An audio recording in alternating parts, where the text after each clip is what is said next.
Já, Hare Krishna. Então hoje é o Bhakti Rasamrita Sindhu, do Jurupa Goswami, comentário de Jiva Goswami, comentário de Vishwanath Chakravarti. O verso é 1.2, 300. Né? Bom, antes de desenvolver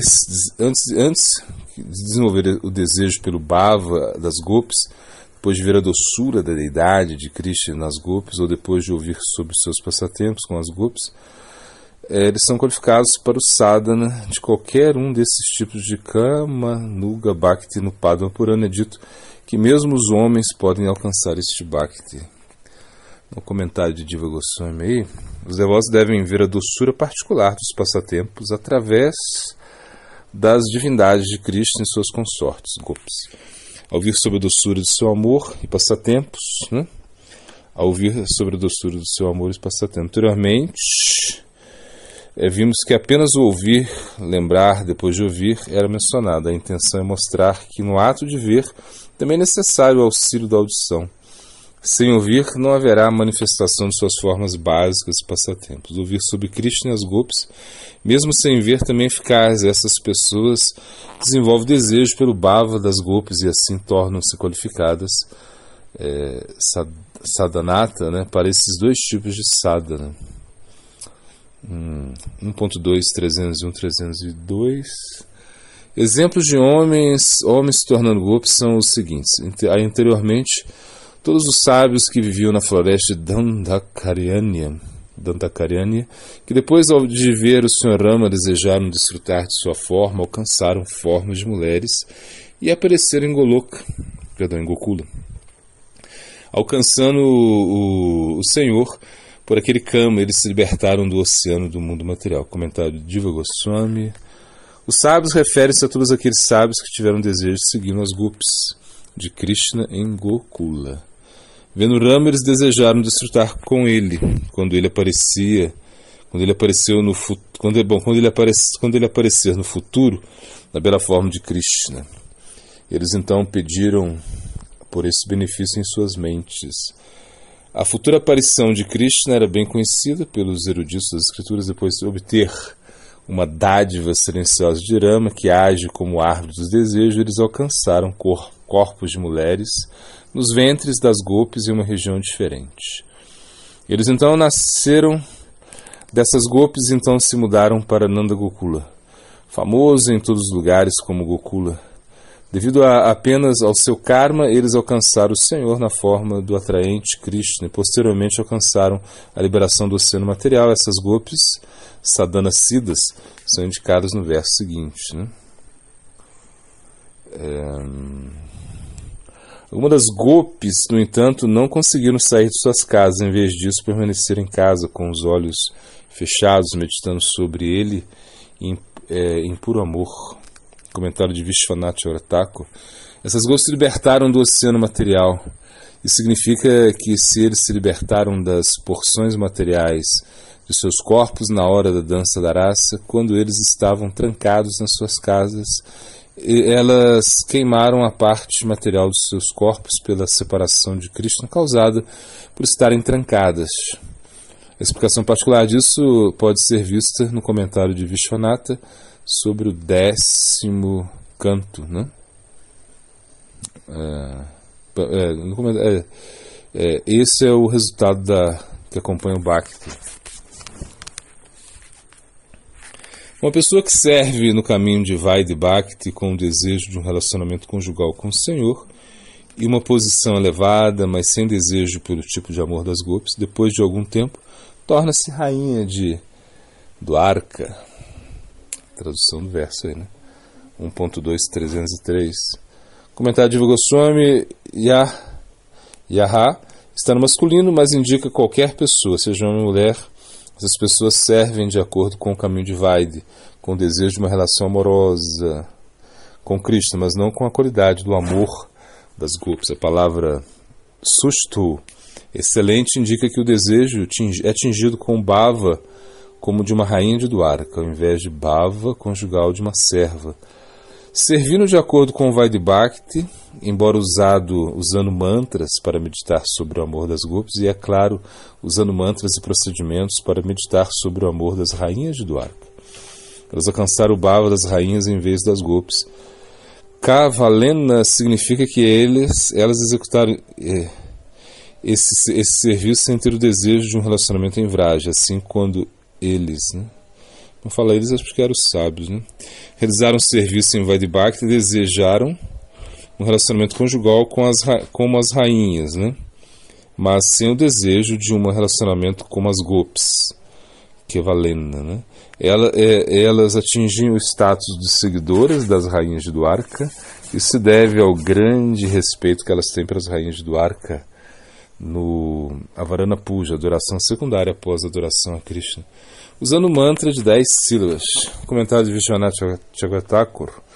Embora a frase esteja no gênero masculino, ela se refere a pessoas em geral, homens ou mulheres. Mesmo que uma pessoa desenvolva um forte desejo de relacionamento conjugal com Krishna, se a pessoa pensa que abrir mão de todas as regras da escritura é impróprio e desfavorável para nutrir seus sentimentos, então ele alcança a posição de ser um associado das rainhas de Dwarka.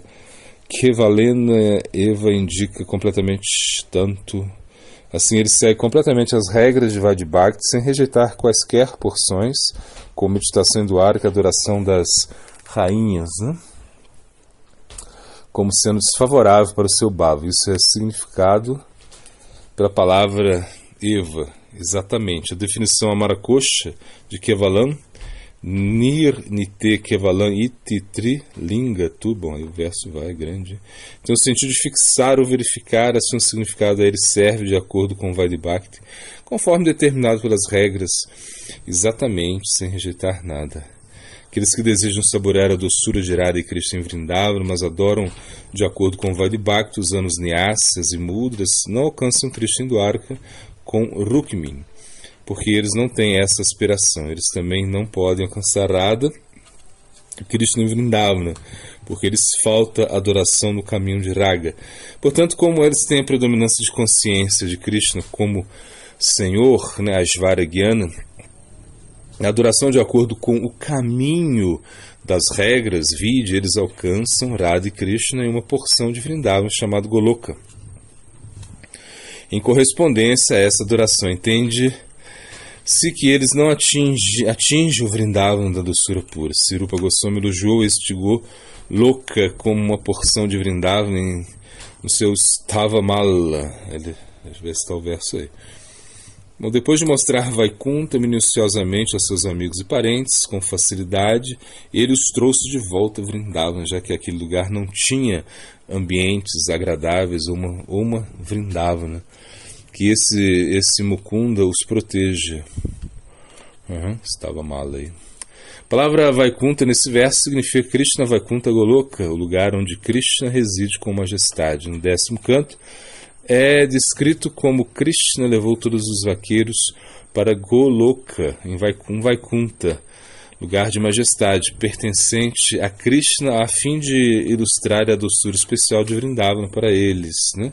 Assim, considerando profundamente a situação, a misericordiosa e suprema personalidade de Deus, Hari revelou aos vaqueiros sua própria morada, que está além da escuridão material. Bom, os vaqueiros foram trazidos pelo Senhor Krishna como Brahmarada, onde a Krura havia ido antes da narração do Bhagavatam. E foram submersos na água, então erguidos os vaqueiros, então viram a morada do Senhor. Um verso chamado Bhagavatam, canto 10, né? Aí citou outro verso aí. Nanda Maharaj usou os vaqueiros, sentiram a maior felicidade quando viram aquela morada transcendental. Bom, Brahmalokam, planeta de Brahma, Brahmanolokam, né? Descrito no Bhagavatam aí, no canto 10 também, é Goloka, o planeta de Krishna, que é Brahma Supremo em forma de humana. Não é o planeta Vaikunta com Lakshmi, o Bhagavatam, né? No capítulo 10 diz que Krishna mostrou a eles Swayam Lokam, seu próprio planeta. Krishna não tem um planeta de Vaikunta com Lakshmi. Descreve Krishna sendo louvado por os Vedas. É impossível que houvesse passatempos de Krishna no Vaikunta de Lakshmi.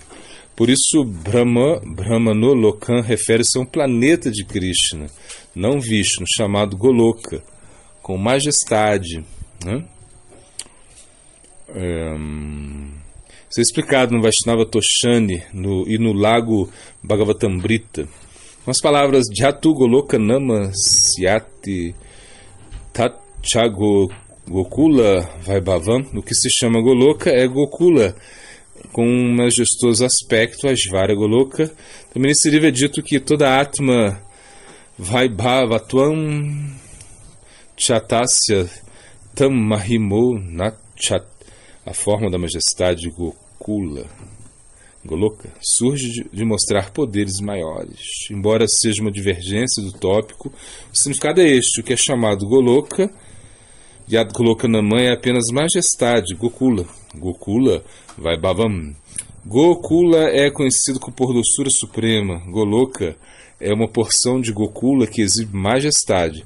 Assim, Tadatma Vaibhavatvam significa o aspecto majestoso de Gokula. Goloka é apenas o aspecto majestoso de Gokula, porque Gokula exibe uma posição superior, né? Tam Mahimo Nachaha. Bom, no Patala Kanda de Padma Purana, diz, né? Estou verso aí: a auspiciosa Gokula Madhupuri é superior a Goloka Vaikuntaha. Ficando ali por apenas um dia, surge a devoção ao Senhor. A palavra Vaikunta lá, nesse verso, significa mais do que majestoso Goloka, em vez de mais do que Vaikunta, porque é citado por Rupa Goswami no Lago Bhagavatamrita para ilustrar a posição superior de Gokula em comparação a Goloka. No texto, a palavra Tada, então, indica em algum momento, sempre com algum atraso, não rapidamente, com obtenção por meio de Raganuga Bhakti. 1.2.304. Assim diz o Mahakurma Purana: os filhos santos de Agni obtiveram corpos de mulheres pelo caminho de Vaidhi Bhakti e obtiveram como seu marido, não amante, o nasciturno poderoso Vasudeva, fonte do universo. Comentário de Goswami: Tapasha significa por Vaidhi Bhakti um tipo diferente de desejo. Dos Raganuga Bhaktas, também indicado pela menção de Vaidhi Bhakti. Comentário de Vishwanath Chakravarti: a palavra Bhrataram, marido, confirma que tais pessoas atingiram um status como as rainhas de Dwarka, como mencionado anteriormente. Bom, verso 1.2.305. Sambandhanuga Bhakti é definido da seguinte forma: os devotos definem Sambandhanuga Bhakti como aquela Bhakti na qual há uma constante contemplação de si mesmo como pai, amigo e servo de Krishna. Identificação como papel, rol, né? Comentário de Goswami: esse Bhakti, cuja essência atmika é a contemplação concentrada, manana, de um relacionamento com o pai, e além disso como a identificação de si mesmo como nesse papel, é chamado Sambandhanuga Bhakti. 1.2.306. Os devotos praticantes ávidos por relacionamentos parentais, amigáveis ou servos realizam esse Bhakti com indicação do comportamento e humor de Nanda, pai, Subala, amigo e outros. Comentário de Goswami: no entanto, não se deve pensar em si mesmo como Nanda ou Subala. Existem dois tipos de identificação. É pensar-se diferente dessas pessoas, mas em um papel semelhante, como o de pai, e pensando ser Nanda ou Subala. O segundo tipo não é adequado. Não se deve pensar em si mesmo como Nanda ou Subala. Assim como adorar o Senhor pensando que alguém é idêntico a ele não é apropriado, da mesma forma adorar os seus associados pensando que alguém idêntico a eles não é apropriado, pois será explicado mais tarde que essas formas são eternas como a forma do Senhor. Alguém cometerá ofensa em ocupar suas identidades. Comentário de Vishwanath Chakravarti: é impróprio pensar em si mesmo idêntico àqueles devotos de Vraja. Em Shakya Bhakti, por exemplo, não se deve identificar-se completamente como Subala, pensando eu sou Subala. Embora exista um tipo de identificação, quando alguém realiza a prática de Ahangrahopassana e pensa eu sou Krishna, ele simplesmente vai para o inferno, porque esse tipo de identificação produz pensamentos que são completamente hostis aos habitantes de Vraja, como Nanda, já que compete com eles. Bhakti é serviço que deve ser realizado com o Sadakarupa e o Siddharupa pelo Sadaka. Já foi explicado no verso 295, né? Sevasadaka Rupena Siddharupena Chatrahi. A frase com sintomas de humor e comportamento de Subala e Nanda precisa ser explicada se alguém não se refugiar em um guru, oferecer respeitos, observar recados, etc., usando argumentos que Subala e outros não realizaram esses atos, devemos apenas segui-los, a pessoa vai para o inferno, pois comete uma ofensa ao guru. Portanto, o autor disse que é uma falha deixar de realizar os angas compulsórios de Bhakti, como observar recadas. Portanto, o humor e as ações de Subhalananda e outros, descritos no Bhagavata, para que o devoto possa realizar o serviço mental em seu Siddhadeha e um Sadhakadeha, ele segue as orientações dos acharyas. Né? Ok. A gente segue aqui um glossário Pratyaksha, que é a percepção direta. Né? E agora vamos para o Siddhanta. Siddhanta, vai lá.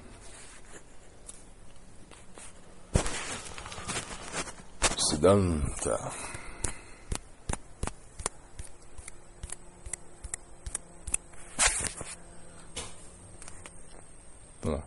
Bom, Berkeley dizia que o mundo está na mente, não que a mente está no mundo, é somente no extravio da verdade que nos traz este mundo temporário. Deveríamos entender onde começa esse extravio, porém essa extraviada verdade nos trouxe a essa área falsa. As pessoas pobres tendem a sofrer em um nível mais físico e tangível. Os ricos parecem estar melhor nesse ponto, mas continuam sofrendo por dentro, mentalmente. Podemos pensar que isso é menos grave, mas o interessante é que o sofrimento em si é uma experiência inerentemente mental. Dificuldades físicas tangíveis não causam sofrimento, a menos que perturbem a mente. Quando acreditamos que nossa felicidade ou sofrimento depende dos outros, perdemos nosso próprio controle sobre isso. Como não podemos realmente controlar o que os outros fazem, dizem e pensam, é exaustivo até mesmo tentar o resultado final de colocar nossa felicidade nas mãos dos outros, é o que provavelmente nunca seremos verdadeiramente felizes. Em vez disso, ficaremos exaustos pela luta constante. Por isso, assim o ego se protege às custas de nossa própria felicidade. Devemos tentar abraçar a felicidade às custas de nosso ego. Isso começa aceitando o fato de que somos responsáveis por nossa própria felicidade e angústia. Eu acho que é infelicidade aqui, viu? Está no outro ali, né? Assim o ego se protege às custas de nossa própria infelicidade. Bom. Situações externas estão além do nosso controle, são influenciadas por outros, mas como o sofrimento é uma experiência mental, se assumirmos o controle de nossa própria mente, não culpamos os outros por nossos problemas, nos tornaremos imunes ao sofrimento sob qualquer circunstância externa. Essas ações resultam de nossos desejos, esses desejos resultam do nosso estado de espírito. Não estamos muito conscientes dessa cadeia causal. Assim, nos concentramos apenas na situação externa como fonte do nosso problema, como uma mãe culpando seu bebê pelas dores do parto, esquecendo que foram seus próprios desejos, né? E ações que começaram tudo. Entender que somos responsáveis por nossas ações é o primeiro passo. Isso nos capacita a fazer escolhas. Em seguida, precisamos de sabedoria, porque a sabedoria nos capacita a fazer escolhas sábias que realmente levam à felicidade. Sri Krishna deu esse conselho muito prático e importante a Arjuna. A sabedoria permitirá que você abandone completamente as amarras do karma.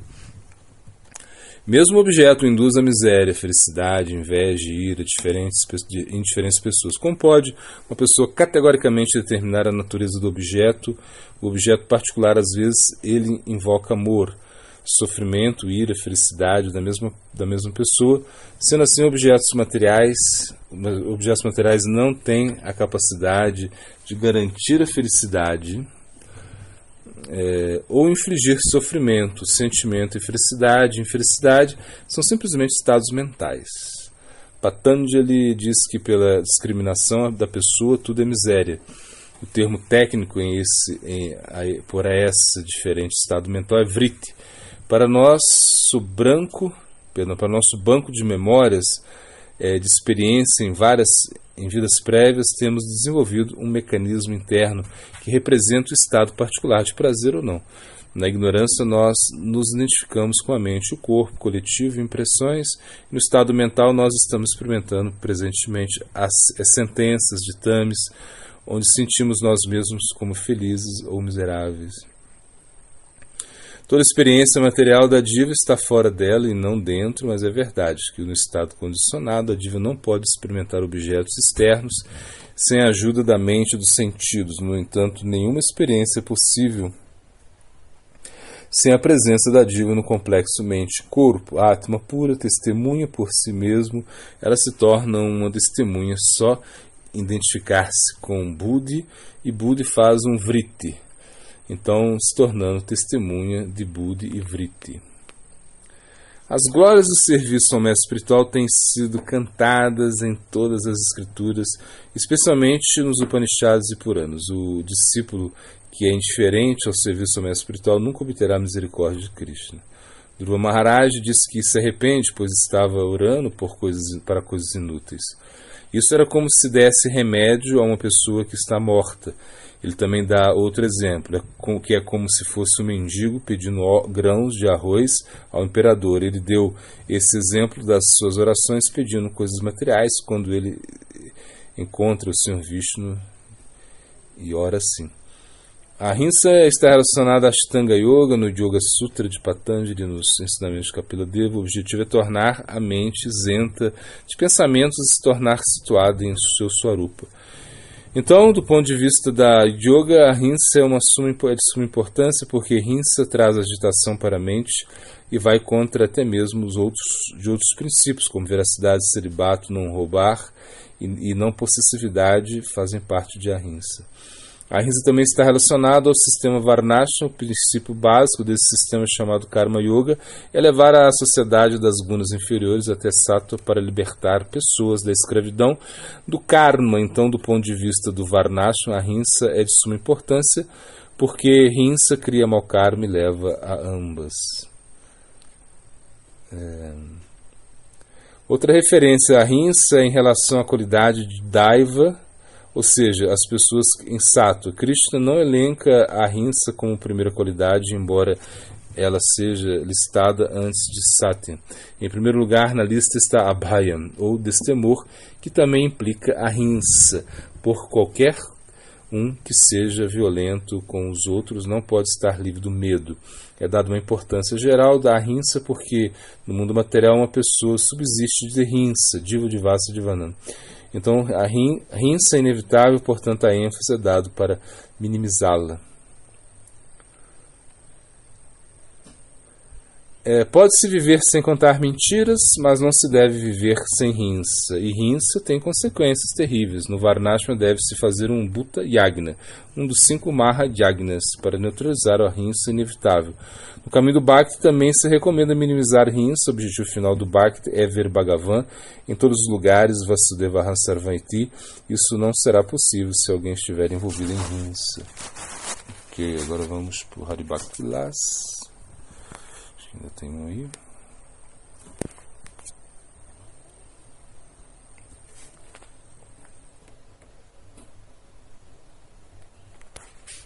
Bom, o 198, segundo Vilas. Um discípulo inteligente deve primeiro orar ao seu mestre espiritual dessa maneira, e depois adorá-lo da mesma forma que adoraria Sr. Vishnu. Então, com a permissão de seu mestre espiritual, o discípulo deve colher um ramo da planta Actira. Bom, isso aqui acho que não preciso não. É que é uma coisa muito assim, né? Ok, esse não precisa.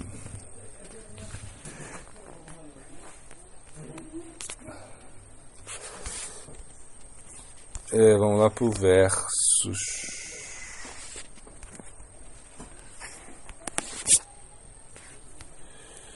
Bom, a gente está no verso 142, acho que hoje é o significado dele, se eu não me engano. Mas aí a Mataji vai colocar, né? Aí estamos aí nos versos, recordando. Nama Sankirtana Hoite Sarvanartanashana significa: por cantar o santo nome de Sri Krishna são destruídos todos os hábitos indesejáveis. Esse foi o primeiro, né?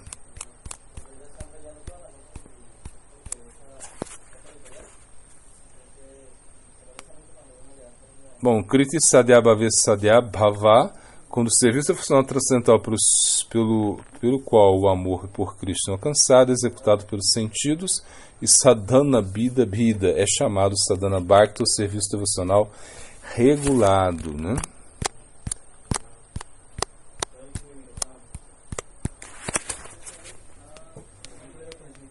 E agora Saktidananda Vigraha. Bom, Krishna, ele tem um corpo espiritual eterno e bem-aventurado, Anadira Dir Govindaha.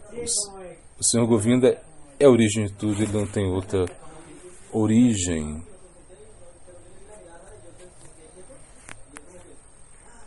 Agora, canções, vamos tentar aqui. Canções já não tem mais. Filosofando.